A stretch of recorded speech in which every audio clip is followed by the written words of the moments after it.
Islamabad high court ने 10 मई एहतजाज के मुकदमे के 10 मुजरिमान की सजा मुअत्तल कर दी। 25,000 रुपए के मुचलके पर रिहा करने का हुक्म दे दिया। मजीद जानेंगे डॉन न्यूज के नुमाइंदे ताहिर नसीर से। ताहिर, अदालती हुक्म की तफसीलात से आगाह कीजिएगा।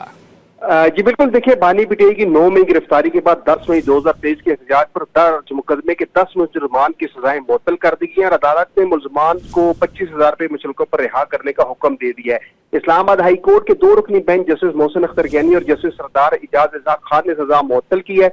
इंसदाद दहशतगर्दी अदालत इस्लामाबाद ने 22 नवंबर 2024 को मुलजमान को मजबूरी तौर पर 5 साल 10 माह कैद की सजा सुनाई थी। तहरीरी हुक्मनामे में कहा गया है कि मुकदमे के मुताबिक मुलजमान पर फैजाबाद में पुलिस पर हमले और पुलिस चौकी जलाने का इल्जाम है। इस्लामाबाद हाईकोर्ट ने यह भी कहा कि रिकॉर्ड के मुताबिक कोई एक भी मुलजिम जय वकूआ से गिरफ्तार नहीं हुआ, जबकि जो मुलजमान के वकील थे दिकूर रहमान सिद्दीकी, उन्होंने कहा कि शवाहिद भी उस तरह नहीं है, दहशतगर्दी की दफात भी जो है वो अदालत में उड़ा दी है। ताहम अदालत ने दलाइल सुनने के बाद मुजरिमान को रिहा करने का 25,000 रुपए मुचलकों पर रिहा करने का हुक्म देते हुए उनकी सजाएं कलअदम करार दे दी है। जी बहुत शुक्रिया ताहिर नसीर इन तफसीलात के लिए।